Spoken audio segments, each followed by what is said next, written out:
Je réagis ce soir en tant que membre du bureau politique du RNI suite à une véritable campagne de dénigrement qui est sortie dans la presse ce week-end suite à la réunion qui a eu lieu entre M. Aziz Akhnouch, président du RNI, et M. Benkiran, le chef du gouvernement.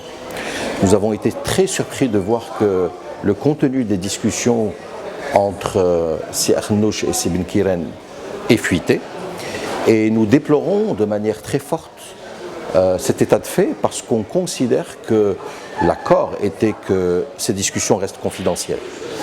Notre réaction aujourd'hui s'inscrit dans le cadre de partager avec l'opinion publique notre position et surtout d'apporter des éclaircissements par rapport à la position de C. Aziz Akhnouch.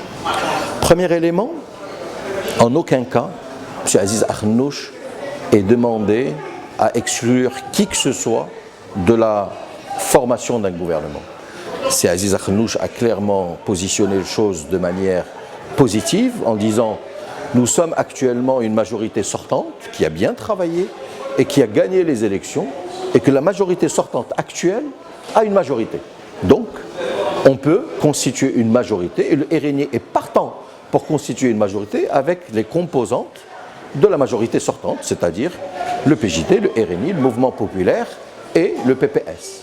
Bien sûr, dans le cadre de notre union avec l'Union constitutionnelle en tant qu'un seul groupe parlementaire, nous avons aujourd'hui le nombre de sièges nécessaires pour pouvoir former cette majorité.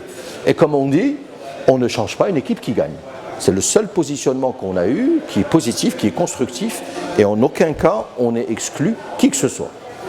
Deuxième élément, M. Akhnouch n'a jamais dit qu'il était contre l'aide aux couches défavorisées. Nous avons un programme au RNI, notre programme est clair, et le RNI sera un parti qui sera toujours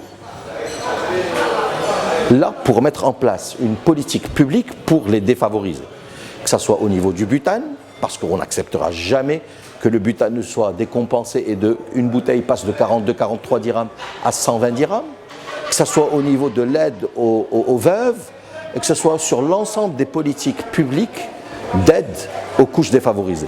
La seule chose que le RNI dit, c'est qu'il faut que ces politiques publiques d'aide aux couches défavorisées soient ciblées pour que ceux qui en ont vraiment besoin puissent en bénéficier et ceux qui n'en ont pas besoin n'en bénéficient pas.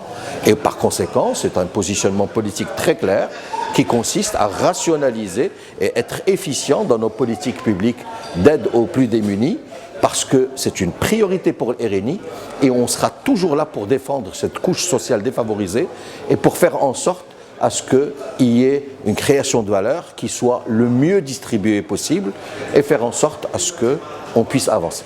Je voudrais enfin conclure en disant que cela fait quelques années que nous travaillons avec le PJD dans la même coalition gouvernementale.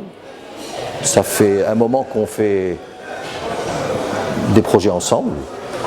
Il y a une relation de confiance qui s'est créée. Je pense que cette relation de confiance doit continuer et par conséquent, il y a lieu de rétablir des relations entre le PJD et le RNI qui soient des relations matures, des relations qui soient haut niveau et dans lesquelles chacun de nous prenne ses responsabilités pour continuer à construire dans le but de servir notre nation et dans le but de continuer le développement économique et social du Maroc.